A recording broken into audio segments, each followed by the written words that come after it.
Hola, bienvenidos a Big Left, Centinela de los últimos tiempos. Voy a continuar leyendo este libro del padre Osvaldo Lira, Hispanidad y Mestizaje. Ya he leído dos capítulos anteriores, uno sobre la superioridad de España sobre Roma, que muchos entraban a comentar, no, que Roma es lo mejor del mundo, Oye, escuchaste el podcast? ¿Qué estás diciendo? Ya. Los fanáticos de Roma, momentito pues. Escuchen el podcast. Hay cada huevón que se mete al tiro, por el título se ponen a comentar. Ya los tengo cachados. Bueno, tenemos ese, que es un video que está unos 3, 4 videos más atrás, y 2 videos más atrás está lo que leí sobre la calidad sustancial, o no, la calidad sustancial o esencial, déjeme leerlo aquí al tiro, perdón, del Estado. Calidad ontológica. Condición ontológica de la nación, perdón, del Estado. Condición ontológica de la nación, que es un capítulo que no terminé porque ya llevaba como 1 hora y media, no quiero ser latoso, y es un capítulo que se requiere manejar eh, instrumentos metafísicos aristotélicos, como la teoría de las causas intrínsecas, las causas extrínsecas, la esencia y los accidentes, el acto y la potencia, etc. Entonces, eso, él como tomista 100%, el padre Osvaldo Lira es un padre de los Sagrados Corazones que se educó en la España de Franco, en los años 40, en la Universidad de Navarra, o sea, de una rigurosidad, es uno de los que más sabe sobre la filosofía de Santo Tomás de Aquino.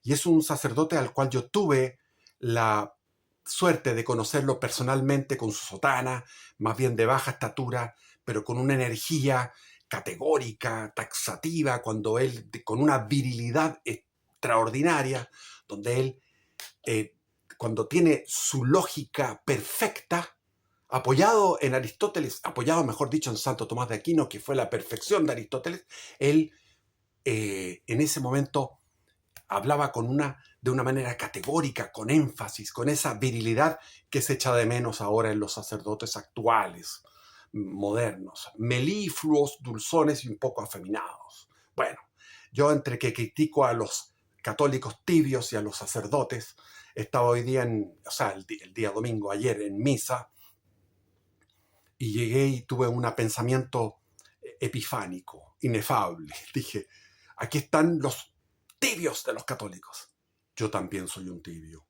Aquí están los modernistas de los católicos. Yo también soy un modernista. Aquí están los herejes, los heterodoxos católicos. Yo también soy un heterodoxo. Aquí está este sacerdote.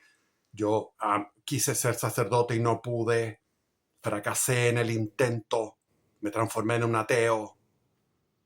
Así que con esa llamada de atención del Espíritu Santo, entré con humildad a la comunión y tuve un recogimiento, una paz muy grande, interrumpida a lo lejos por el murmullo de la gente que después de que se terminó la orquesta, o sea, no, el coro, el guitarreo, terminó aquel intrínsecamente feísimo coro, terminó aquella música y dije, voy a orar. Ahora hay un minuto de silencio antes de los avisos parroquiales, en ese minuto de silencio para acoger a nuestro Señor que está dentro de mí. En ese momento sentí un murmullo generalizado. Así de relajados y de laxos están los pobres católicos. Entonces, este sacerdote es, bueno, voy a leerles un poquito de lo que era el capítulo anterior, para que no los voy a asustar. Esto es un poco para que vean el lenguaje de lo que era lo anterior. Y vamos a pasar a lo que vamos a leer de lleno en este podcast, que va a ser sobre la América hispana, y etcétera. Ahí lo vamos a ver. Entonces nos vamos quiero leerles esto, para que quedemos con la idea de lo que era el anterior capítulo o video que está en mi canal, que se llama Condición Ontológica de la Nación. Para resumir todo lo dicho y al mismo tiempo para reanudar el contacto con los puntos establecidos al comienzo de este trabajo, recordaremos que la nación se nos presenta dotada de esencia, al igual que cualquiera otra realidad, que dicha esencia se va verificando incesantemente en el estricto sentido etimológico de la palabra verificación, en el sentido de realización. Preferimos el vocablo de verificación para indicar la realización de conformidad que implica el verum trascendentale u ontológico para con la inteligencia que le da el ser, en este caso, con la inteligencia de los ciudadanos de la nación, a cuyo conjunto le corresponde adquirir claro concepto acerca de la esencia de aquella para poder irle dando, de acuerdo a tal concepto, el ser que le corresponde. Bueno, que por lo mismo la nación puede hacerse, la nación puede hacerse más intensa o más relajada con su o más remisa con su identidad, con la identidad consigo misma. Y que, en fin, aquí está lo importante. Vamos a quedarnos con esto. Y ahí voy a pasar a otra cosa, no se preocupen. Y que, en fin, les corresponde a sus propios hijos el velar, incluso positivamente, bajo pena de lesa patria. ¿Se acuerdan aquellos, los crímenes de lesa humanidad? Esto sería una relajación de lesa patria, un abandono, una omisión de lesa patria y de pecado contra la virtud teologal de la caridad, del amor al prójimo. El no velar por la conservación y enriquecimiento de las verdaderas esencias nacionales. Toda otra actitud se hallará necesariamente en pugna no solo con la dignidad humana, sino también con el ejemplo de nuestro Señor Jesucristo, quien llora o lloró ante la previsión de la ruina política de su patria cuando dijo: no quedará piedra sobre este templo, al cual había sido presentado por María y José. Lo presentaron después de la circuncisión, cuando él se quedó con los maestros de la ley a los 12 años, y que él siempre acudía a este templo y era un hombre patriótico. Jesús Cristo era un hombre patriótico, un hombre judío que amaba a su patria. Y ahí lloró por su patria, por la destrucción del templo que se iba a concretar exactamente 40 años después. Así como con las normas más elementales de la auténtica política cristiana.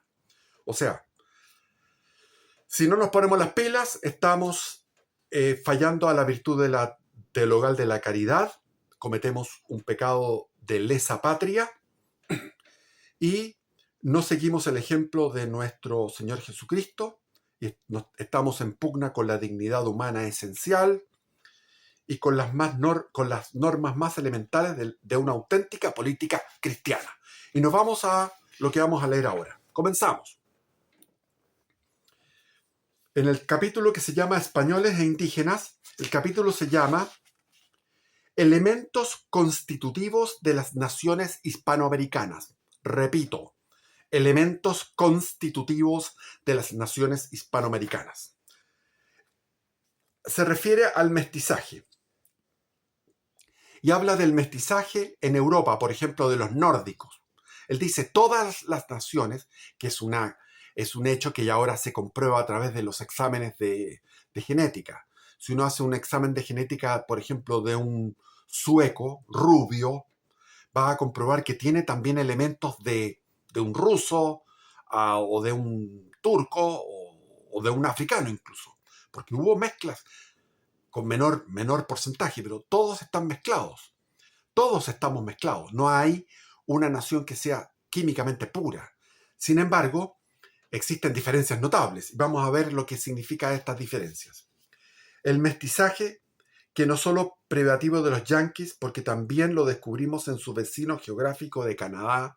Estamos hablando de un mestizaje anglosajón que no incorporó a los negros, los mantuvo apartados, pero incluso también hubo ahí deslices. El mismo, ¿cómo se llamaba este hombre? Jefferson. ¿Jefferson? Sí, Jefferson. Tuvo hartos hijos con unas negras que le gustaba el asunteque. Así que, como en las grandes naciones europeas, sin excepción, no es el mestizaje propiamente dicho, Entonces quiere hablar del mestizaje. O sea, hay mestizaje en todas partes. Si vemos a los rusos, no los vamos a ver como mestizos porque son todos, pero tienen un mestizaje con tártaros, qué sé yo. Estamos hablando de eso. Los alemanes que en los tiempos de Hitler se decían que eran una raza pura, no es así. Hubo muchas mezclas, sobre todo Alemania, que está en el centro de Europa, tuvo guerras, incursiones de soldados, romances, violaciones, de todo, que significó cambios de la química, o sea, perdón, de la genética, mezcla de la genética.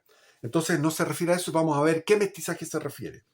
El mestizaje, dice el padre Osvaldo Lira, propiamente dicho, es aquel en que se da cierto desequilibrio racial, aquel en que existe una raza o, si se encuentra demasiado biológico el término de raza, una forma de cultura que desde el principio se mostró superior a todas las demás.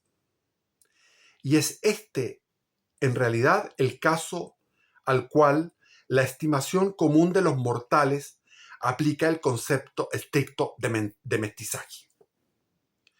A nadie se le ocurriría decir, hablando en serio, que Inglaterra, Francia o Alemania, por ejemplo, son naciones mestizas, o China, o Japón. En cambio, sí se dice que lo son México, Perú, Bolivia o Paraguay. Porque dígase lo que se quiera, el uso le ha dado al concepto de mestizaje cierto matiz peyorativo, incluso por parte de aquellos mismos que se empeñan en proclamar, con bastante razón, por lo demás, que tanto vale un mestizo como uno que sea puro desde el punto de vista racial, que tampoco existe, pero bueno. No se quiere ver aquí un prurito nivelador que en realidad se halla muy lejos de nuestro propósito. Los españoles en América se enfrentaron con toda clase de pueblos, desde los salvajes puros, tales como los caribes eran caníbales, los caribeños que estaban en la zona eran caníbales, depredadores de pueblos enteros para comérselos. Y todas las tribus que poblaban Verbigracia, las riberas del Amazonas. Aquí ocupa un término antiguo, Verbigratia, que es ejemplo, por ejemplo. Las riberas del Amazonas, hasta los grandes imperios bárbaros, como los aztecas y los incas. Modelos cada cual, según su idiosincrasia, de organización política y social. Sin embargo, la esencia de la situación no llegó a variar sustancialmente porque tanto los caribes, que eran unos salvajes espantosos, como los aztecas o los incas, para enlazar en la comparación los dos extremos de la serie, o sea, desde los más bárbaros hasta los más civilizados, hay una serie ahí, hay un continuo, hay una gradación entre los distintos pueblos.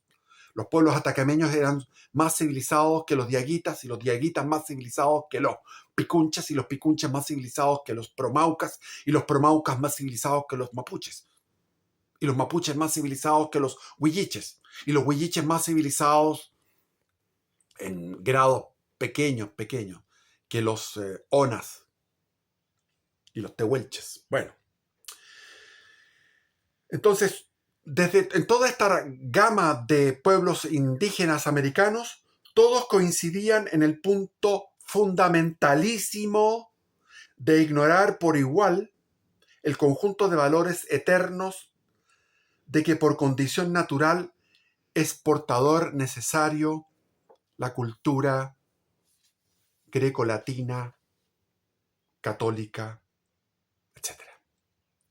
De aquí se deduce que la eficacia política de semejantes organismos tenía que mostrarse del todo insuficiente a partir del instante mismo en que se enfrentaran con cualquier tipo de verdadera civilización, porque no es posible que pueda subsistir normalmente dominio alguno en el orden de las realidades colectivas sin que medie el respeto por parte de la autoridad a los derechos que los súbditos por la suya están resueltos a hacer respetar.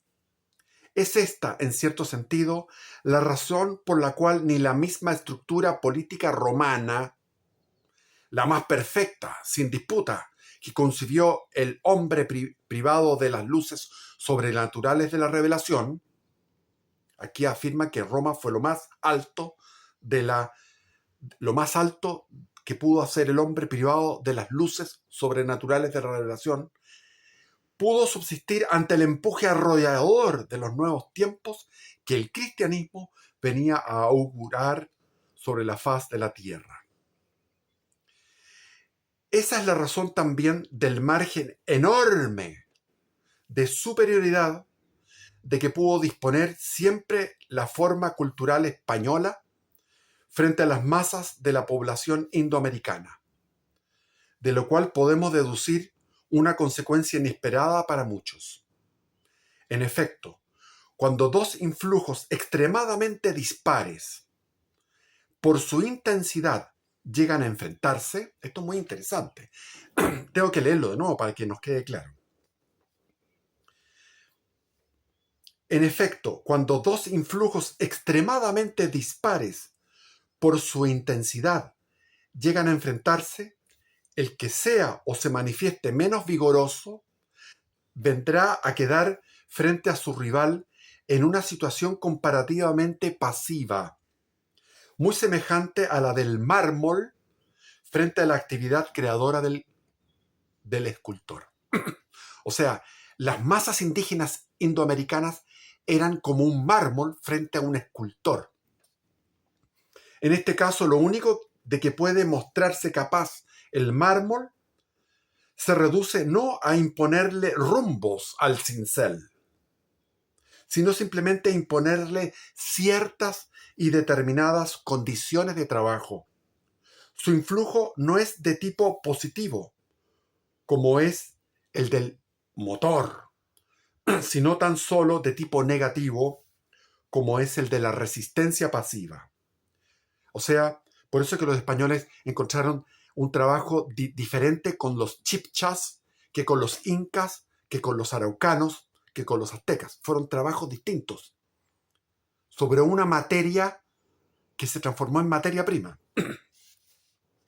Pues bien, esa fue... perdón. Pues bien, esa fue desde el primer momento la posición ocupada por las pseudoculturas, él las llama las pseudoculturas indoamericanas, frente a la cultura española. Su enorme inferioridad comparativa hizo que la reacción con que no pudieron menos que responder a la acción española fuese tan débil que, desde el primer momento también vino a asemejarse a la resistencia pasiva del mármol frente al cincel del escultor. Hay que entender que no solamente los españoles traían matemática, filosofía, tecnología, ciencia, también traían ganados que no existían, la rueda, metales de hierro, acero. O sea, era una superioridad aplastante y un beneficio para los indígenas. Los indígenas pudieron comer mejor, no comían tan bien, pudieron comer mejor, pudieron abandonar sus costumbres caníbales al encontrar proteína en la misma res, por dar un ejemplo. Los indoamericanos no impusieron rumbos a los españoles, sino que tan solo les ofrecieron ciertas y determinadas condiciones de trabajo. Inútilmente buscaríamos, en efecto, un solo valor fundamental de la cultura española abandonado por los virreyes o por las demás autoridades establecidas por España en América. En vano también buscaríamos algún valor fundamental y privativo de la cultura azteca o la de los incas, que haya venido a figurar como principio orientador y no solamente como rémora en las culturas mexicano-peruanas respectivamente. Es cierto, uno va a Perú y se encuentra con una España morena, 100%. Vamos a refutar los argumentos que me vienen inmediatamente a mi cerebro de los indigenistas. Lo vamos a refutar, un momento. Dice el padre Osvaldo Lira, limitar no es lo mismo que impulsar. El límite viene de afuera, el impulso viene de adentro. El que limita deja cierto número de posibilidades más o menos amplio. El que impulsa, en el orden y medida mismos en que impulsa, señala cierta dirección determinada y única, con exclusión de todas las demás. Ese es el error fundamental de los indigenistas. Por el momento nos referiremos a ellos solos. El de no analizar, el de no situar, el de confundirlo todo. No basta la simple verificación de que los elementos indígenas han contribuido a la génesis y estructuración de las naciones hispanoamericanas, porque primero, en eso estamos de acuerdo todos, y luego, porque si se quiere demostrar con eso que aquellas naciones son indoamericanas, o sea, por la contribución en la génesis, obvia contribución, porque estaban aquí los indoamericanos, en abundancia, en una diferencia de 90% al 10% de la población española que se implantó durante el tiempo de la monarquía. Entonces estamos hablando de un 90%, evidentemente que tiene un influjo. Pero al decir que los indigenistas, al decir que que aquellas naciones, nuestras naciones serían indoamericanas, con exclusión de todo elemento racial o cultural español, nosotros, los hispanistas, podríamos con igual derecho forzar la nota española y rechazar el hecho de la injerencia o intervención indígena y proclamar que los hispanoamericanos son simplemente españoles. No basta con eso, según acabamos de decirlo, con comprobar, con verificar. Es preciso además aquilatar, valorar, según vamos haciendo nosotros en el curso de este trabajo. Y el resultado de nuestros análisis es el que vamos dejando consignado, es decir, que los valores indígenas han sido puro y simple sujeto pasivo, que han actuado en consecuencia no como impulso determinante, sino como un principio de individuación, de contención, de límite. De acuerdo con estas observaciones que caen de su peso, podemos decir que el influjo de las formas indígenas de vida colectiva se ejerció, por lo que respecta a la génesis y estructuración de las naciones hispanoamericanas, casi exclusivamente no en el orden del impulso, sino de los límites. Ya lo hemos dicho, lo repetimos. 3 veces lo he repetido para que quede claro. Es decir, las masas indígenas no fueron en el orden del impulso, sino en el orden de los límites. Los límites son de afuera, el impulso viene de adentro. Es esta una realidad que solo un entendimiento completamente obcecado sería capaz de negar, como son los indigenistas y los mapuchistas, que tienen sangre mestiza y hablan en español y son de cultura chilena, por ejemplo.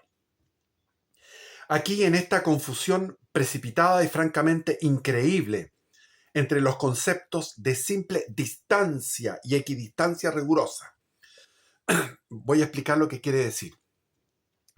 Hay dos polos, el polo indígena y el polo español. Entonces, hay algunos que hablan de una equidistancia entre el polo indígena, entre la contribución indígena, cultural indígena, y la contribución cultural española, lo ponen en una equidistancia. Pero eso no es así. Entonces vamos a leer el texto para que lo entendamos.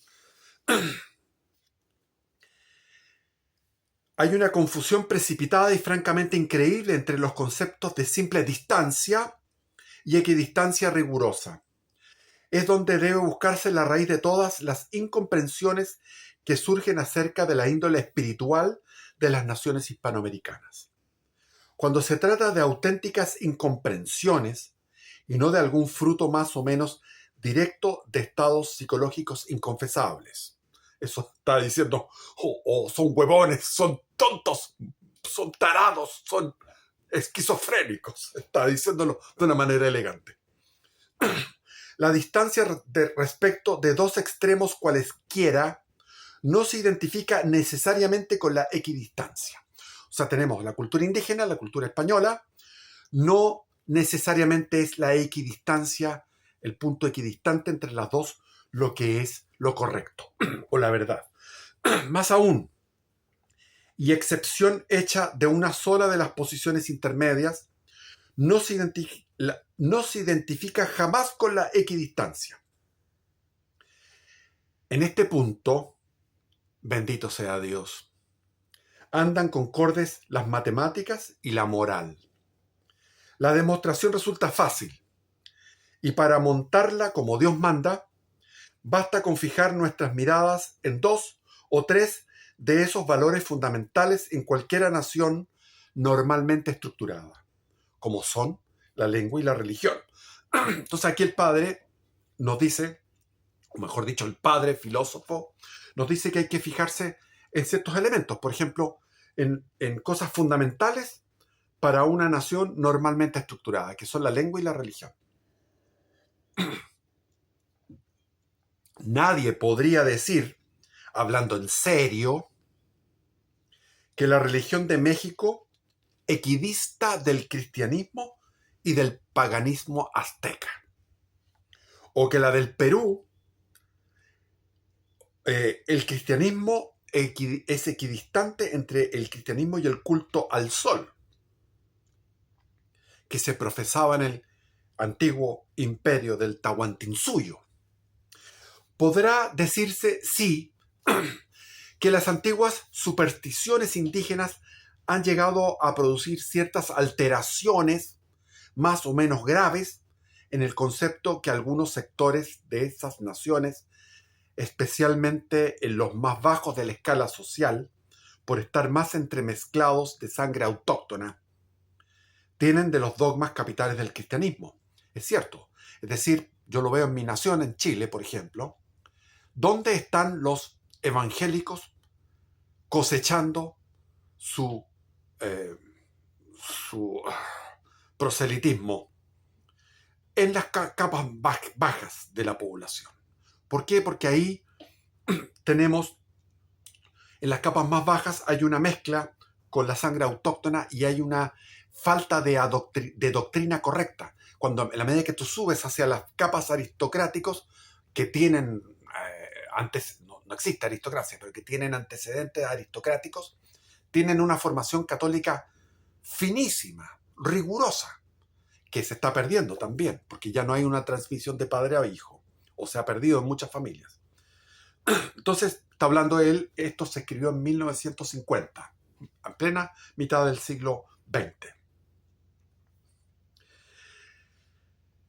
Entonces, también está hablando esto de, por ejemplo, que la tirana es un culto que se hace a la Virgen de la Tirana, pero puede haber evidentemente desviaciones paganas, como lo hay en los guillatunes, como lo hay en distintas manifestaciones católicas de pueblos indígenas donde se entremezclan, pero en la esencia es católico, o sea, se mantiene la esencia católica. Porque los mestizos o indios hispanoamericanos que profesan la religión cristiana, y de ellos es de los únicos que puede hablarse a este propósito, no adoran al sol en el Perú, ni practican los sacrificios humanos en México. Es decir, que son incomparablemente más cristianos que aztecas en México e incomparablemente más cristianos que incas en la República del Perú, como también son incomparablemente más cristianos que adorar al Pillán. El Pillán ya no lo adoran los mapuches, no, que eran unos seres que estaban ahí, salían en los volcanes. Ya no creen, porque saben que los volcanes son volcanes. Igual cosa podemos hablar de la lengua. No creemos que a nadie se le ocurra afirmar, en serio, que el idioma dominante hoy en la República de México equidiste, es decir, diste por igual, tenga la misma distancia por igual del español y el azteca, o en el Perú del español y el del quechua, por ejemplo. Y conste que si en ambos casos, el de la religión y el del lenguaje, hemos acudido al ejemplo de los dos antiguos virreinatos españoles, es porque, dada la gran importancia adquiridos en ellos por la entremezcla racial de indígenas y españoles, toda conclusión formulada al respecto de ambos deberá ser valedera naturalmente para todas las demás repúblicas hispanoamericanas. Es decir, lo que está diciendo, vamos a irnos al ser imperios, como el imperio azteca y el imperio inca, se mantuvieron las poblaciones, fueron conquistados en la cúpula fue conquistada y se mantuvieron las poblaciones indígenas con una civilización imperial. Entonces, si se puede decir eso de México y de Perú, se puede decir mucho más para Argentina, para Uruguay, para Chile, en América del Sur, como Costa Rica, Centroamérica, etc. ¿Para qué decir Cuba? Puerto Rico.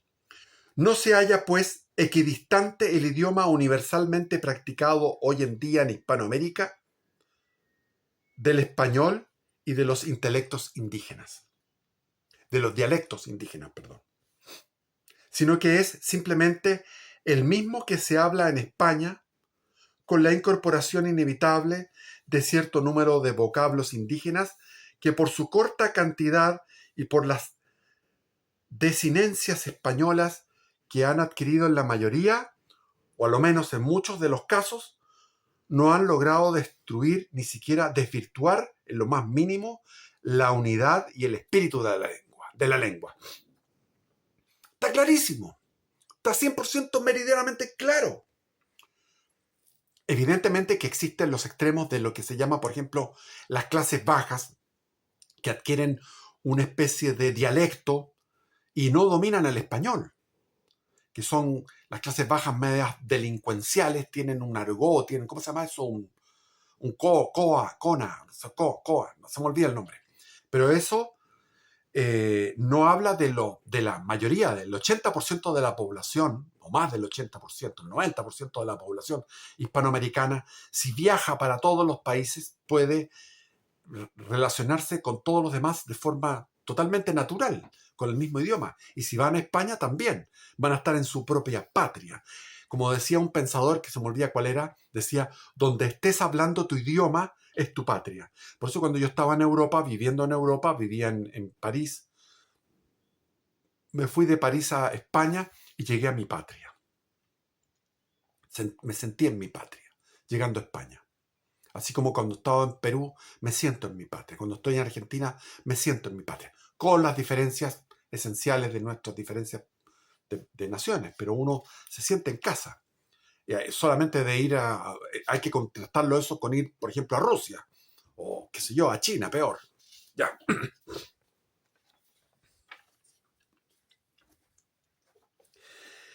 Entonces aquí dice, por vía de ejemplo, podríamos citar las conclusiones a que ha llegado el ilustre musicólogo y compositor chileno Alfonso Letelier en sus estudios sobre el folclore musical chileno.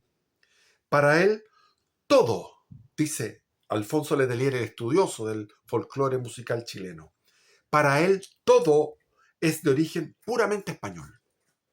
Conclusión que, además de sus extraordinarias sugerencias, deja al descubierto el fenómeno de la incomprensión de las clases populares por parte de los elementos dirigentes en Chile. Era cosa corriente atribuirlo todo aquello al elemento indígena araucano. Y después de él vino la Violeta Parra. Y la Violeta Parra, en los años 50, después de este escrito, descubrió toda esa sabiduría popular que venía de la más profunda hispanidad. Y después se llegó a través de esta Violeta Parra, que no fue a través de Alfonso Letelier, se llegó a una especie de veneración de esta cultura popular. Lo que dice a este respecto Alfonso Letelier, y que es lo que oímos de sus propios labios, hace unos 4 o 5 años más o menos, aquí en España, podría aplicarse a la música y de este modo más general al arte de todos los pueblos hispanoamericanos. Y ahí habla del arte, y aquí tenemos varias páginas de arte, que no quiero entrar en esas.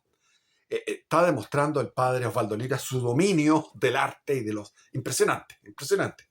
Pero no puedo leer eso porque nos vamos a alargar. Habla de Diego de Rivera, de Clemente Orozco, José, etc. Gente importante de la producción artística y musical y literaria de Hispanoamérica. Con lo dicho, o sea, con todo esto que dio de ejemplos, que no lo voy a leer porque hay un montón de ejemplos, con lo dicho, basta para demostrar que en la génesis y estructuración de la cultura hispanoamericana, la cultura española ha desempeñado desde un principio una misión perfectamente análoga a la que en el compuesto humano desempeña la forma sustancial, es decir, la de constituir la razón última, intrínseca y la raíz propia de todas sus perfecciones. Estaba aplicando un concepto tomista, aristotélico. Es decir, que la cultura española es sustancial, o sea, está en la esencia, en la sustancia. No es diferente a la esencia de la sustancia, pero es de la sustancia, que es diferente a la esencia. Es algo más profundo todavía. O diferente. Bueno, ya, no nos vamos a meter eso. Hay que ver la verdad histórica y los principios de una sana filosofía de la cultura. Tenemos que acudir a todos estos problemas, a todas las objeciones que se nos plantean con principios de sana filosofía de la cultura. Entonces hay algunos que hablan no solamente de los indígenas, sino que también hablan del aporte cultural de los inmigrantes, ya sean españoles, que fueron en buena cantidad, italianos, franceses, alemanes, rusos, ingleses, anglosajones, palestinos, judíos, etc. Entonces esa cultura que aquí la resumimos como cultura europea, se le llama cultura europea, que es en el fondo una cultura occidental extra española. ¿Eso logró cambiar la esencia de Hispanoamérica? Esa es la pregunta. Vámonos.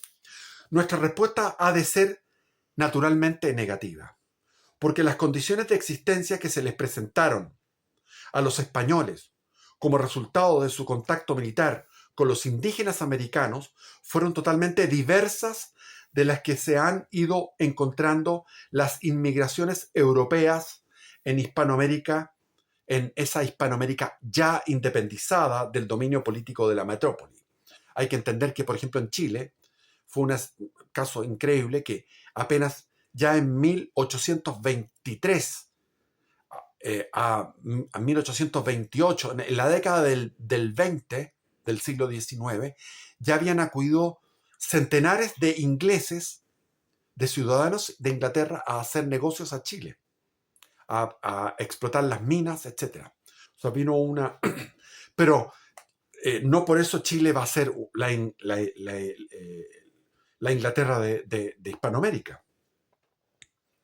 Entonces, los indígenas... la razón es obvia. La razón es obvia. Los valores franceses, ingleses, italianos, alemanes no han dispuesto jamás frente a los valores españoles del margen de decisiva superioridad de que estos, de los valores españoles, siempre y por doquiera pudieron disponer frente a los indígenas. O sea, el choque. Un valor, los españoles eran europeos en todo, y más encima era el imperio hegemón, el imperio dominante. Los españoles, la diferencia con los indígenas era tan abismal que no se puede ni comparar con la diferencia con las otras culturas europeas. Los españoles, los franceses, los italianos, los alemanes, los ingleses vienen a coincidir en definitiva en una doble raíz común, una de tipo natural, que es la acción política y civilizadora de Roma, y otra sobrenatural, que es la acción santificadora de la Iglesia. Bajo el doble signo de Roma y de la Iglesia es como nacieron a la vida de la historia las culturas europeas. De suerte que de cada una de ellas puede decirse, en estricto sentido de la palabra, que no constituye sino una versión particular de cierto y determinado número de valores comunes. ¿Cómo podría pretenderse, entonces, que una cualquiera de estas 3 o 4 o 5 citadas formas de cultura, como puede ser la inglesa, la francesa, la holandesa, la belga, la polaca, la alemana, la italiana, todos esa inmigración que llegó a Brasil, que llegó sobre todo a Uruguay, a Argentina, Chile, etc. Todas esas formas culturales, ¿quién podría, hablando en serio, sostener que la superioridad de las culturas francesa o italiana respecto de la española ofrecieran los mismos caracteres cualitativos y de intensidad decisiva que la de la cultura española respecto de las culturas paganas de los indios, de los indígenas americanos, como los aztecas, los incas, los mayas, los araucanos, etc.? Pues esa posición es la que ha de sostener lógicamente todo aquel que intente equiparar al influjo español en América el de ciertas nacionalidades de la Europa occidental. Yo lo he comprobado en mi propia familia, porque yo desciendo de alemanes que llegaron a Ancud y otros a Valdivia, en la zona donde me encuentro ahora. Lo único que ha influido en mí es que, bueno, me gusta esta zona y lo sufrí. Yo a mis parientes alemanes los sufrí. Hablaban en alemán. Era una falta de respeto, porque yo no hablaba alemán, no entendía lo que decían. Eran muy, muy crueles con los niños que se equivocaban, como yo, que me equivocaba y se burlaban. Y finalmente ya se mezclaron. Y son tan latinos, son latinos un poco más ordenados, con algunos TOC, con algunos trastornos obsesivos compulsivos, de los cuales yo comparto. El TOC del aseo, de la limpieza alemana, 100%. Y de la industriosidad, de estar todo el día ocupado. Pero básicamente nadie diría que soy un alemán, soy un chileno.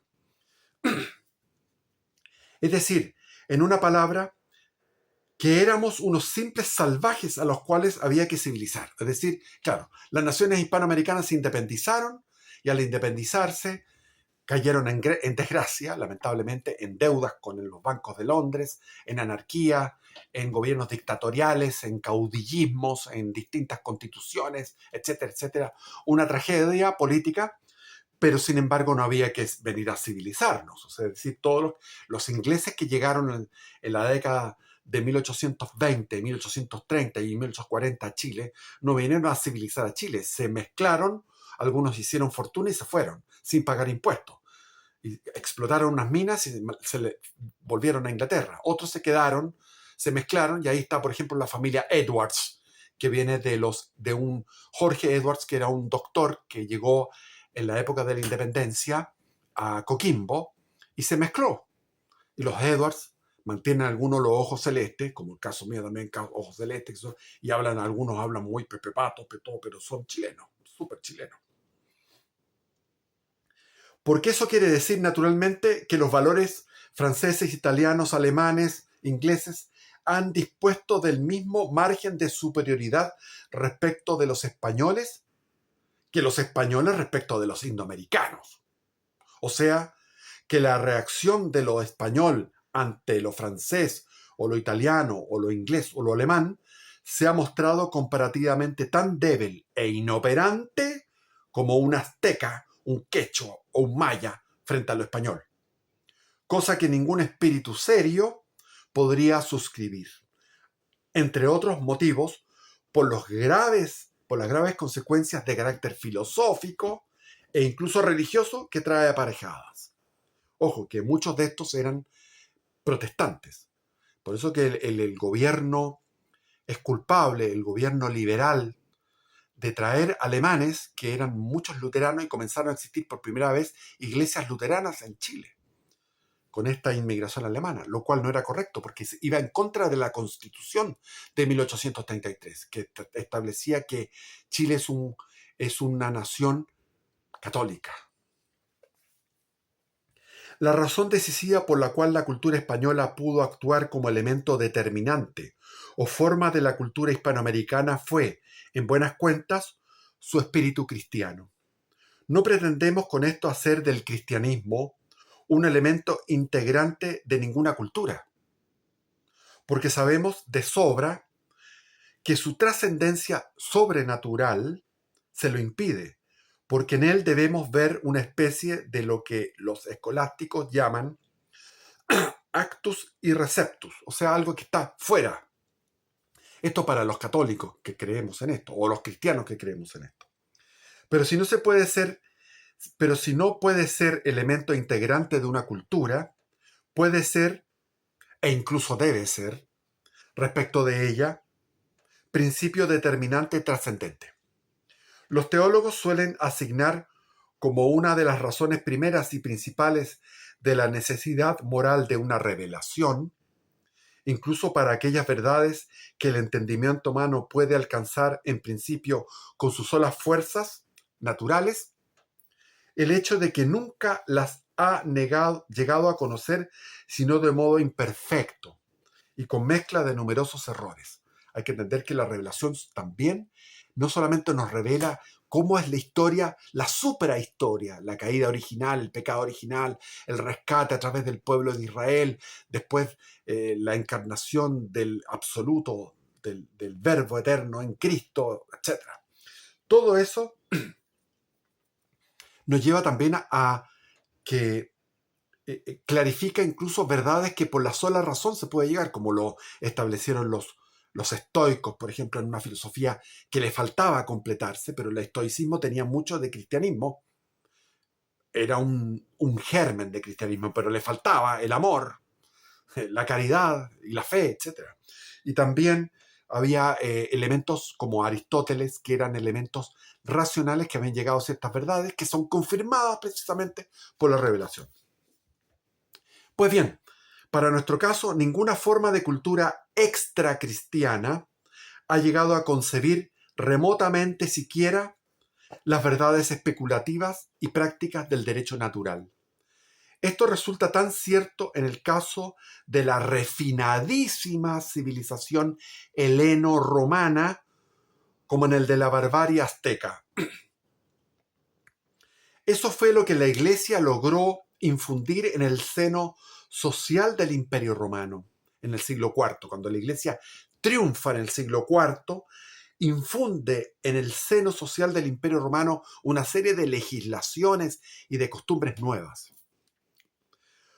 como lo que los españoles llevaron a América. Ante el influjo social del cristianismo, la forma política romana saltó por los aires, porque tuvo así que saltar, hechas tillas, de tal suerte que solo siglos más tarde, y además, por si fuera poco, transfigurada en su propia fisonomía histórica, pudo servir de extremo o polo temporal al eje de la vida social de la Edad Media. ¿Cómo se fue configurando? Voy a ponerme hegeliano. La tesis era se me acaba de ocurrir, puedo equivocarme, estoy ensayando. La tesis, el Imperio Romano. Antítesis, el cristianismo católico. Síntesis, la Edad Media, la Alta Edad Media y el Imperio Bizantino.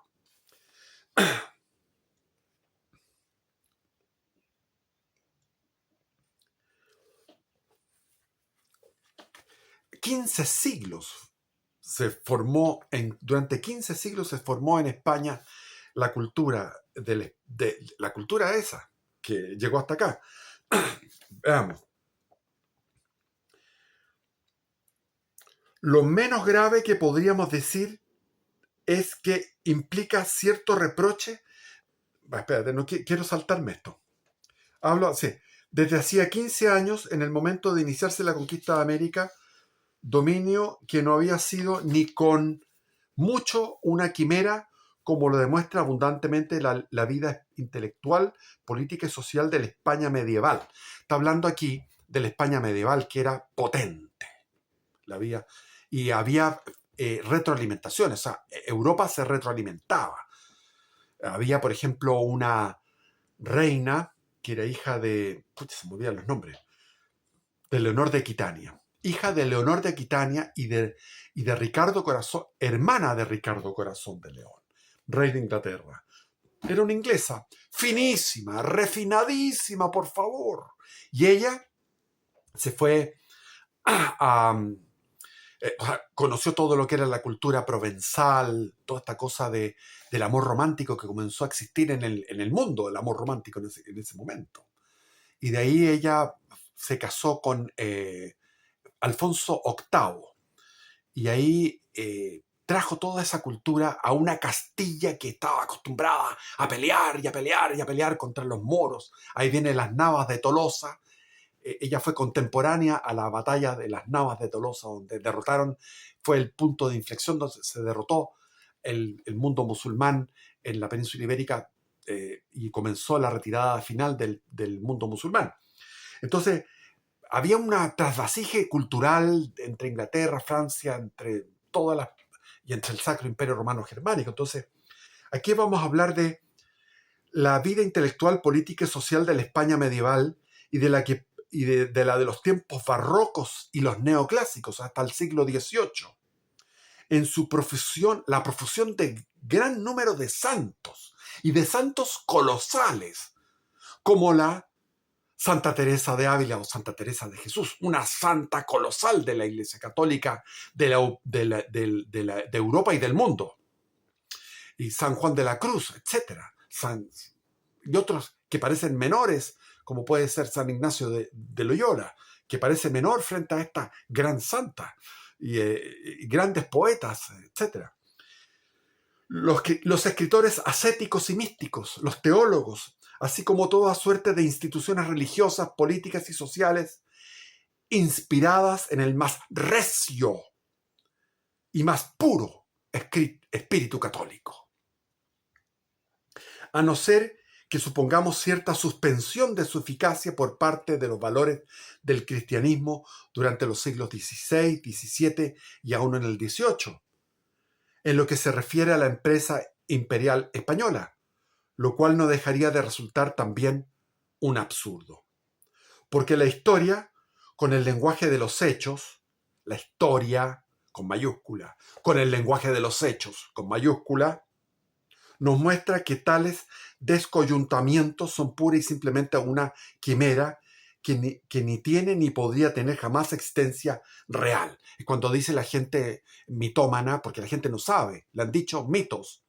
¿Por qué? Porque los profesores de historia son tan ignorantes que leen la expedición de Colón, donde iban unos presos, y dicen, no, los que llegaron a América no eran presos. Huevón, me estás hueveando. Lo que llegó a América era lo mejor de España, de Hidalgo hacia arriba. Eran los hijos segundones. Existía lo que se llamaba el régimen del mayorazgo. Entonces, el hijo mayor asumía la propiedad y la continuación del linaje de la familia. Y los otros hijos menores, que podían ser 6, 7 hombres en cada familia, eran los segundones de linaje noble, de educación noble, que iban a conquistar, por ejemplo, Chile. O sea, de los 180 españoles que llegaron con la expedición de Valdivia, por lo menos había 60, 80 que eran de naturaleza, de noble abolengo. Por lo tanto, los españoles que venían a América traían toda su cultura. No había un descoyuntamiento, como que llegaron aquí lo peor. Eso es falso de falsedad absoluta. Fue el único trabajo que hice en la universidad, me acuerdo, como un trabajo de investigación y que saqué un 7, donde refuté ese mito a través de investigación con documentos. Absurdo sería, en efecto, pretender que por el solo hecho de hallarse en América, el español perdiera su ser de cristiano.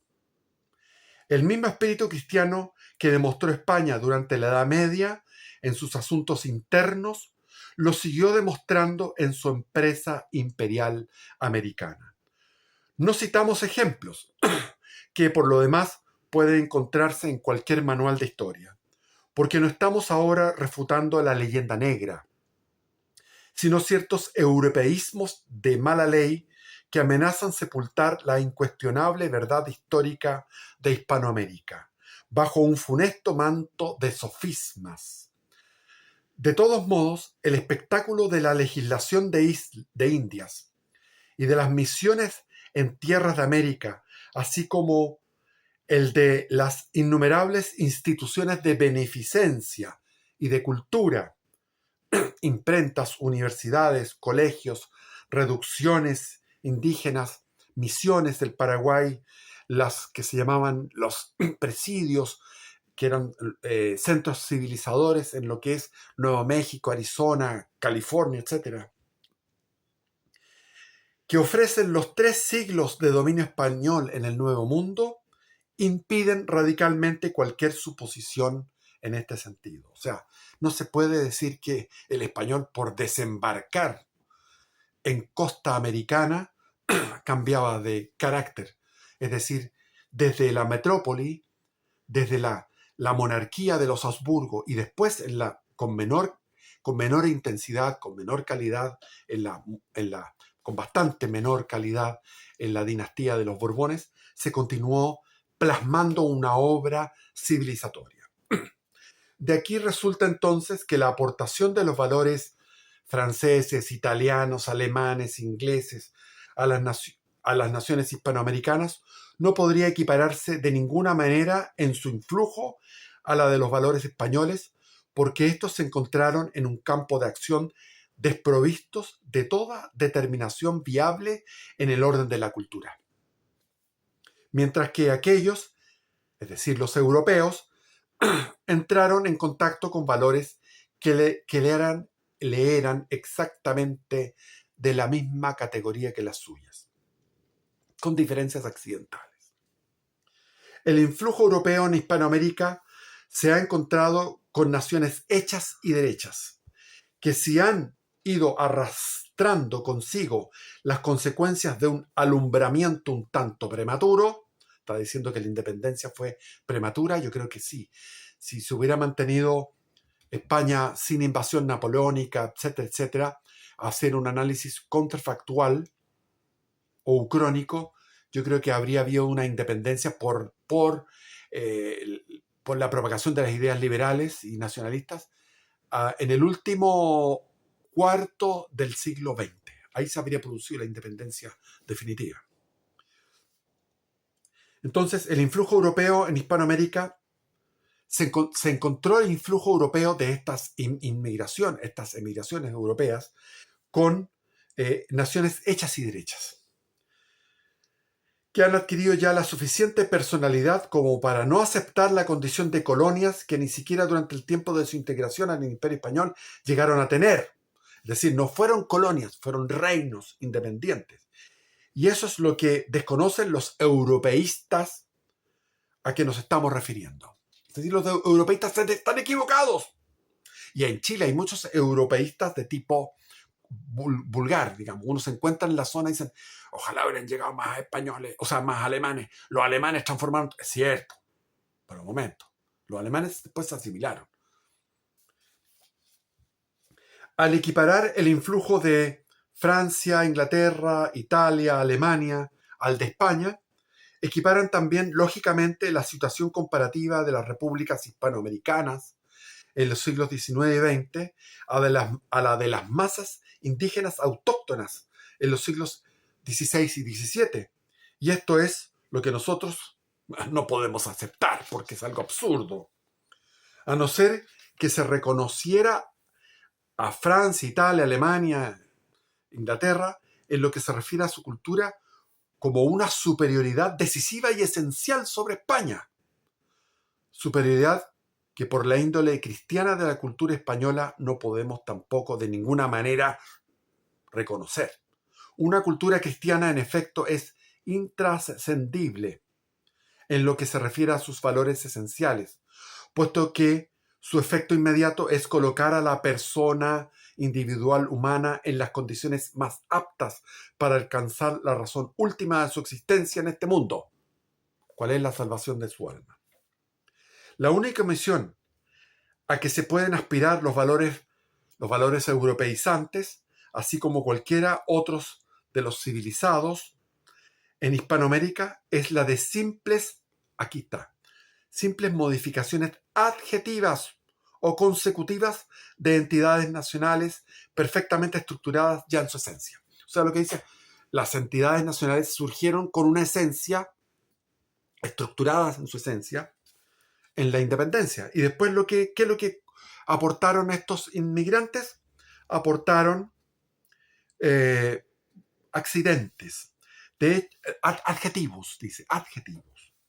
De hecho, fue la primera cultura verdaderamente tal que recibieron los indoamericanos, y por eso su influencia pudo ser tan honda y eficaz que con justicia puede equiparársela con la de una materia prima cualquiera llega a desarrollar su correspondiente forma sustancial. Repite la idea de que los indoamericanos se constituyeron en materia prima al influjo de la cultura española. Y eso no puede ser equiparable a lo que fue los distintos influjos de emigrantes europeos.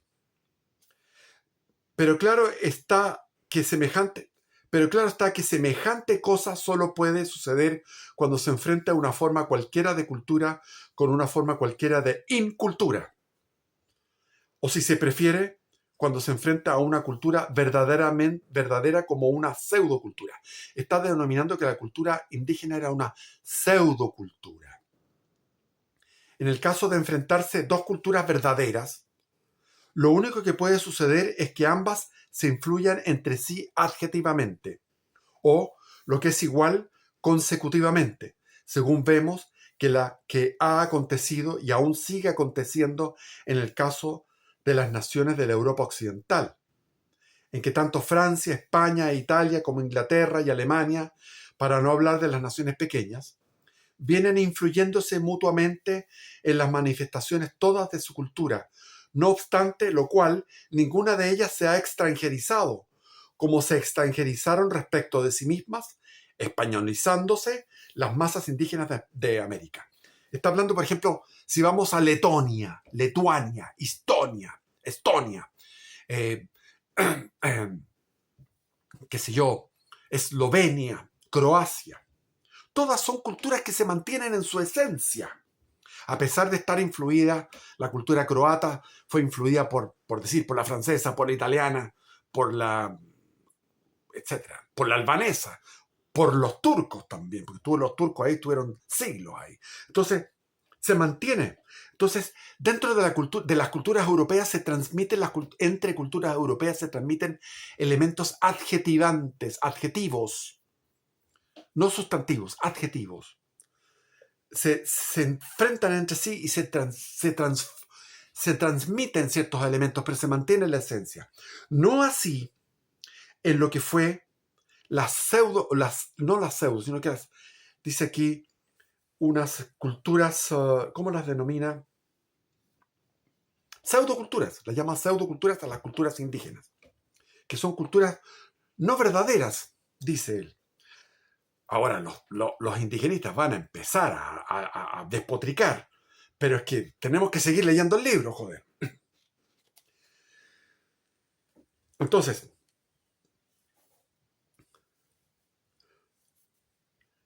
como dice, no obstante lo cual, ninguna de estas naciones europeas se ha extranjerizado, como se extranjerizaron respecto de sí mismas, españolizándose las masas indígenas de América.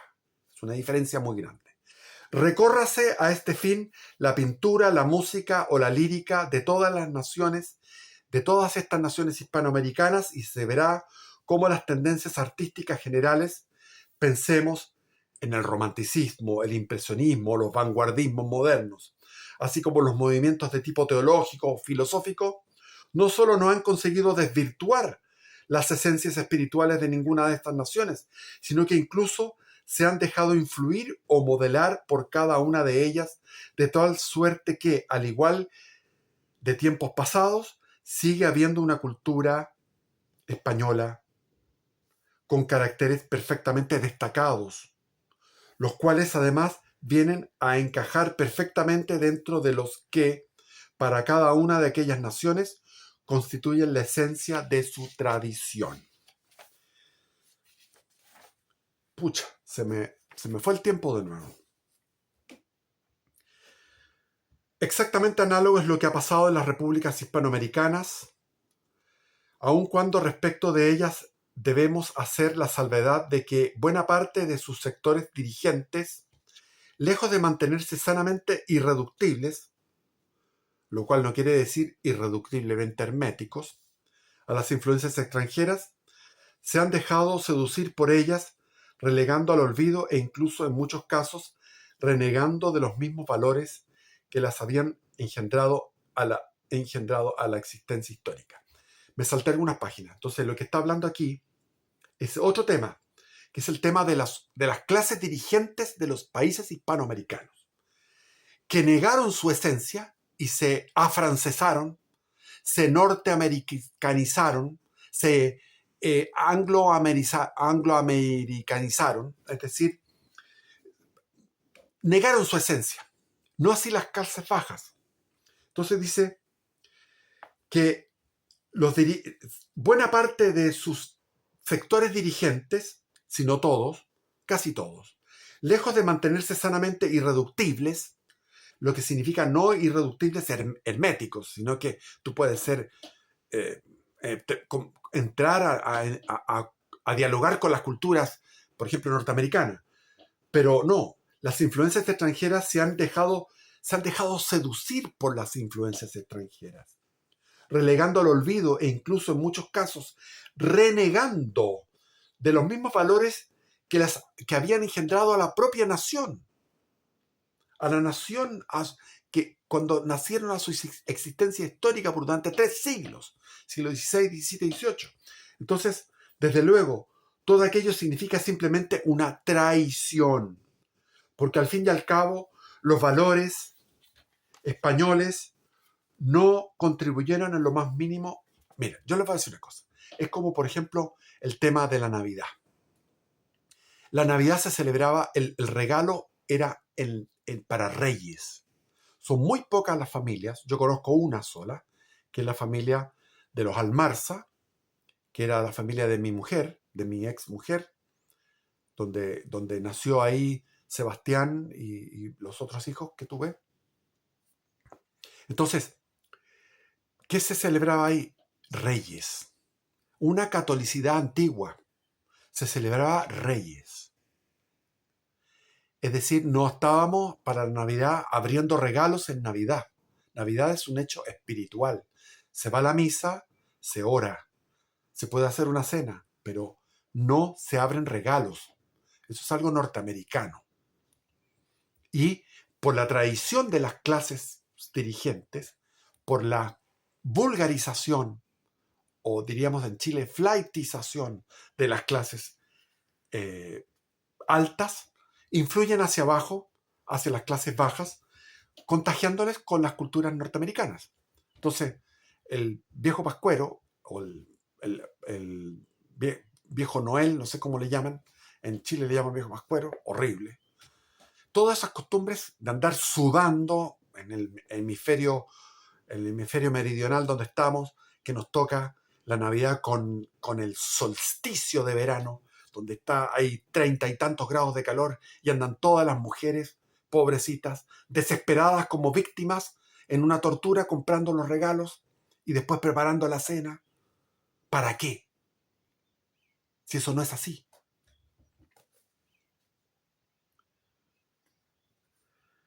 Las clases dirigentes y la popular prácticamente no se entienden entre sí. En esa época, ahora ya se entienden. No ha llegado, porque, por ejemplo, en Chile la clase alta es sorprendente. Tiene miedo de ser elegante, tiene miedo de ser culta, la clase alta chilena.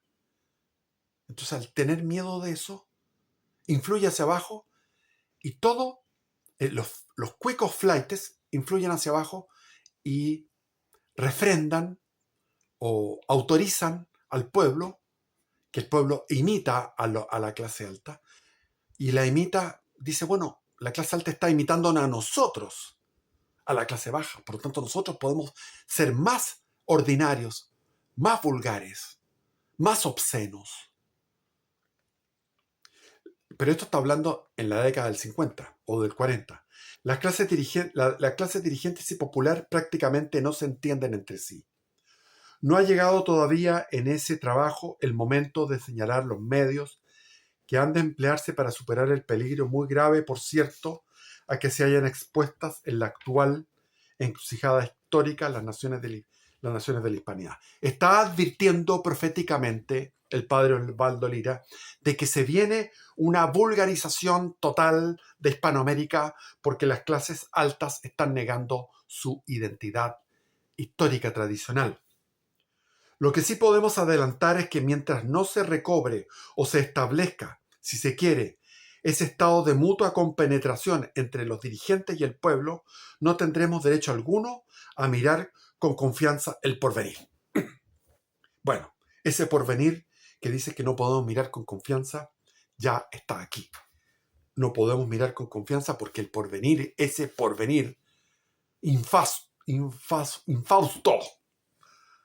desgraciado, lo tenemos encima nuestro. No solamente por el tema de la obscenidad de las clases en todas, clase media, clase alta, clase baja, en su obscenidad, su vulgaridad, su chabacanería, su ramplonería, sino que también por la cultura de lo que se llama el neomarxismo, con todas sus facetas: feminismo, indigenismo, deconstrucción del lenguaje inclusivo, cancelación de los que son cultos o los que respetan la tradición, etcétera, etcétera. Voy a saltarme otras páginas y vuelvo al final nomás, me quedo con el final porque ya se nos va el tiempo. De esta manera, la fisonomía histórica de las naciones hispanoamericanas se destaca con caracteres inconfundibles.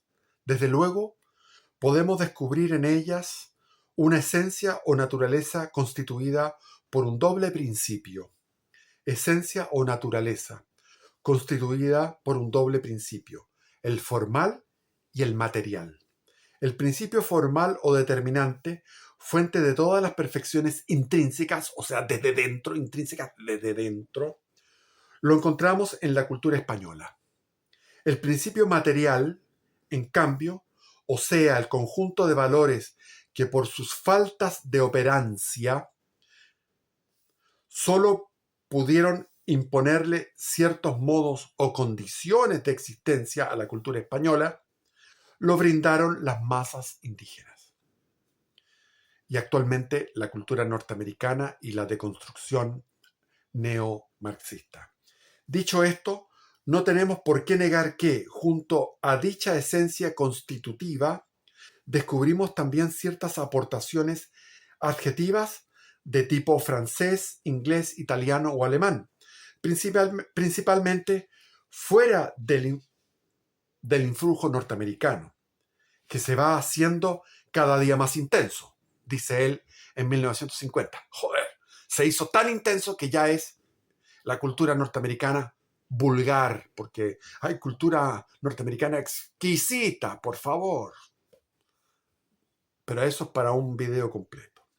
Los valores indigenistas y europeos, no obstante la enorme superioridad cualitativa de estos últimos, vienen a coincidir en que su acción se reduce solo a matizar, sin alterar esencialmente, los valores españoles. Los indígenas fueron, como los españoles, elementos de primera hora. Por eso, y por las circunstancias sociales en que se hallaban, no se les abría más camino frente a la enorme superioridad cualitativa de los españoles que actuar, o más bien que dejarse actuar, al igual que la materia prima que se deja actuar por la forma sustancial. Los valores europeos sobrevinieron a la hora undécima. Es decir, cuando llegaron las inmigraciones europeas, no españolas, después de la independencia, dice aquí, llegaron a la hora undécima, o sea, súper tarde ya, y por cuya razón, ante la enorme superioridad cuantitativa, esta vez, de cada una de las naciones con las cuales se enfrentaron, no les quedaba más oficio que la de imprimir ciertos matices espirituales en un compuesto político-social cuya esencia por sí solos no eran capaces, ni con mucho, de alterar. Eso es lo que habla con respecto, repite, en el fondo estamos repitiendo, recapitulando lo que hemos dicho en el video, con respecto a las aportaciones de tipo europeos, no españoles. Esto es en realidad lo que resume la filosofía, esto es en realidad, aquí terminamos. Me salvé hartas páginas para poder hacer algo compacto. Esto es en realidad lo que resume la fisonomía espiritual hispanoamericana. Materia prima, indígena. Forma cuasi sustancial española. Formas cuasi accidentales europeas extraespañolas. Como conclusión, puesto que la localización en una especie así como las perfecciones privativas de una realidad arrancan todas de la forma sustancial, podemos formular la homogeneidad esencial de la cultura hispanoamericana con la cultura española, diciendo que todas y cada una de las perfecciones que encerrare la cultura hispanoamericana ha de dimanar exclusivamente como de su primer principio esencial intrínseco de la cultura española. Y se acabó. Bendiciones. Viva Cristo Rey.